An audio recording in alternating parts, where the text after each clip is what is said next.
자, 저는 이제 마지막 이슈로 한번 넘어가 보겠습니다. 자, 이런 보시면서요, 구독과 좋아요, 알림 꼭 부탁드리겠습니다. 어제 서울중앙지법에서 중요한 판결이 하나 있었습니다. 2019년도에 일어났던 탈북 어민 강제 북송 사건, 2019년 11월 달이었죠. 북한으로부터 어부 2명이 이쪽으로 내려와서 본인이 이제 귀순 의사를 밝힙니다. 근데 이 당시 오는 과정에서 16명이나 되는 같은 이 어민들을 살해했다라는 게 북한 쪽 뉴스가 나왔습니다. 그래서 아마 우리 정부가 이거를 보고서 5일 만에 북한으로 강제 북송을 한 사건입니다. 이들 2명은 북한으로 강제 북송돼서 처형됐다는 소식이 있습니다. 과연 이게 옳았느냐에 대한 어떤 지금 재판이 있었던 것인데요.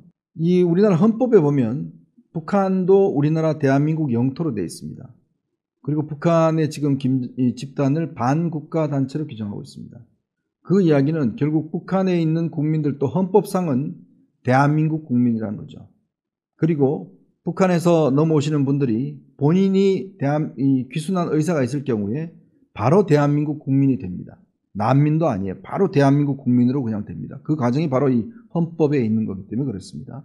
자, 당시에 이제 이 강제 북송에서 2명이 2019년 11월 달에 귀순을 했는데, 자, 이들이 정부 조사에서 수차례에 걸쳐서 귀순 의사를 표명했다고 합니다. 근데 바로 5일 만에 이제 포송줄을 묶어서 보냈는데, 당시에 16명을 살해한 흉악범이다. 이런 이유를 들었다는데요. 정의용 전 국가안보실장, 노영민 전 대통령 비서실장, 그 다음에 김현철 전 통일부 장관, 서훈 전 국가정보원장, 이들이 이제 그 회의에서 결정을 해서 북송을 한 거 아니겠습니까? 다 징역 6개월, 징역 10개월의 선고유예라는 판결을 내렸습니다. 좀 성수하실 텐데, 선고유예는 범죄 혐의는 인정되지만 그 정도가 가볍거나 참작할 만한 사유가 있을 때 2년 동안 형의 선고를 유예하는 거, 사고 없이 유예기간이 끝나면 형의 선고를 아예 면해주는 형입니다. 사실상 무죄라고 봐도 될 것 같습니다. 왜 했느냐? 재판부가요, 이 결정을 내리면서 이들이 흉악범죄를 저지른 거, 이걸 참작해야 된다. 그리고 문재인 정부 때 각하됐던 사건을 정권이 바뀌고 난 다음에 수사에 기소해서 적절한지에 대한 의문이 있다. 이렇게 이야기를 했습니다. 그런데요, 일단 이 사람들은 기본적으로 귀순 의사를 표명했기 때문에 한국 사람입니다. 그러면 이 사건, 즉 흉악범인지 아닌지 여부는 조사를 해봐야 될 거 아니겠습니까? 그래서 조사를 해서 재판을 해봐야 될 거 아니겠습니까? 그리고 재판의 결과에 따라서 행동을 해야 되는데, 문제는 그냥 본인들이 그렇게 판단하고 북한으로 넘겨버렸어요. 왜? 이때가 바로 2019년 11월 당시에 미북 정상회담이 결렬이 됐습니다. 근데 11월 달에 부산에서 한 아세안 정상회의가 열렸습니다. 이때 문재인 전 대통령이 김정은 위원장을 초청하려고 했어요. 그래서 뭔가 이 불씨를 살려보겠다. 즉 남북 간 북미 간의 어떤 살려보겠다는 게 바로 이 문재인 정권의 핵심적 생각이었어요. 근데 이들이 딱 걸림돌이 된 겁니다. 만약 이들을 안 돌려보내주고 우리가 데리고 있으면 김정은 나 안 가 이럴 거 아닙니까? 그러니까 야, 돌려보내줄 테니까 와라. 이렇게 됐다는 의혹이 있습니다. 2명 올려보내줄 테니까 이 부산 좀 오는 거 좀 생각 좀 해봐. 이런 것 때문에 지금 사실상 올려보냈다는 지적이 나오는 거죠. 자, 이렇게 뻔하게 돌려가면 죽을 사람을, 그것도 우리나라 법원이 사건 관계에 대한 조사나 이것도 없이 아까 제가 말한 흉악범이라는 걸 단정을 하고, 아니 예를 들어서 어떤 정권에서 각하되었어도 다음 정권 때 문제가 있으면 기소될 수 있는 거 아닌가요? 그게 왜 문제가 되죠? 그걸 문제가 있다는 이유로 지금 선고유예를 해버린 겁니다. 이들의 헌법적 의무, 즉 국민의 생명과 안전을 보장하는 국민의 의무도 그렇고, 이들도 재판받을 권리가 있는 겁니다. 아까 제가 말씀드렸지, 북한 분들은 오면 본인이 귀순 의사를 밝히면 대한민국 국민이 돼요. 자, 그런데 이렇게 됐다는 거죠. 근데 이게 다른 예가 하나 있습니다. 바로 독일에서 이런 일이 한번 있었습니다. 독일에서 1976년도로 알고 있습니다. 동독에서 서독으로 탈출해 왔던 그 2명의 군인이 있습니다.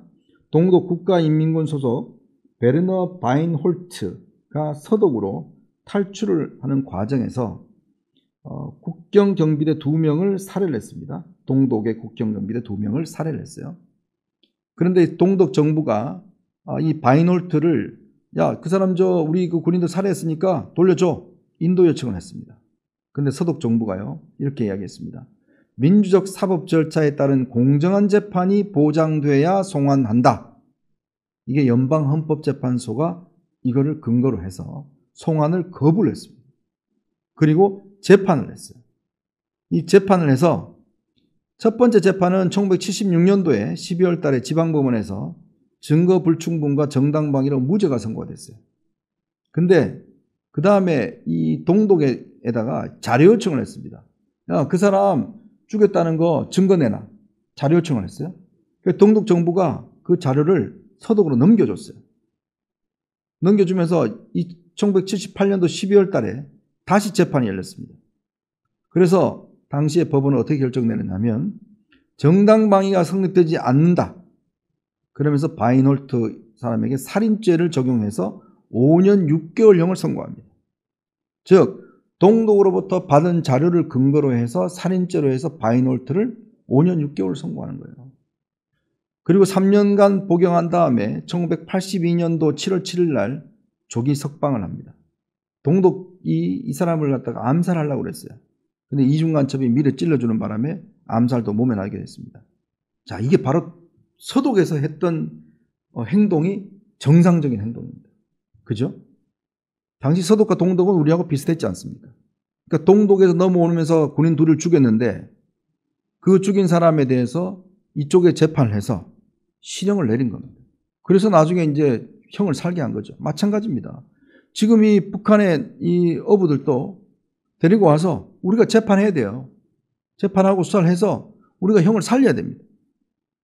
그게 원칙이지 않습니까? 그래야 국제사회나 북한에서 어떻게 보겠습니까? 아, 대한민국은 역시 자유민주 국가구나. 저 나라는 우리하고 다르구나. 그런 생각을 하지 않겠습니까? 근데 북한하고 똑같이 했어요. 똑같이 북송하고 바로 처형해버렸습니다. 근데 이들이 책임이 없다고요? 도대체 이 재판부가 무슨 생각을 했는지 모르겠습니다. 이게 대한민국 재판부인지 모르겠습니다. 자유의 가치를 인정하는 재판부인지 심히 의심하지 않을 수가 없습니다. 앞으로 항소심에서 이 부분에 대해서는 다시 한번 철저하게 따져봐야 되겠다. 이런 생각이 듭니다.